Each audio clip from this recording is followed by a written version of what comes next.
ఒక్కనాడన నాకు ఎదిరించి మాట్లాడకపోయేదాన్ని. ఇప్పుడు ఎందుకే గిట్ల తయారైను? నువ్వు నా బిడ్డవే నానే.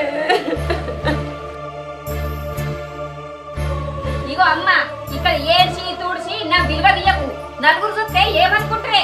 ఎప్పుడు పైసలు పైసలు అని నా జీవనం తీస్తాను. బిడ్డ పైసలు ఇచ్చి మళ్ళీ అడగటాలు రానే. ఛీ, నా బతుకు పాడగాను ఈ సొంటల కడుపులో పుట్టినా. అయినా నా కోసం ఉంచుకోవడానికి కాకపోతే ఇంకెందుకు బతుకున్నట్టో సావనన్న చెప్తలేరు.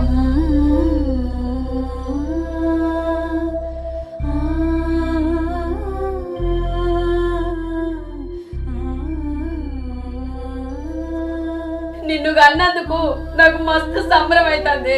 నీ మాటలతోని నిన్ను కన్న రుణం తీసుకున్నది. నిన్ను నా కడుపుకి ఇచ్చినందుకు ఆ దేవుడికి మస్తు రుణపడి ఉంటనే.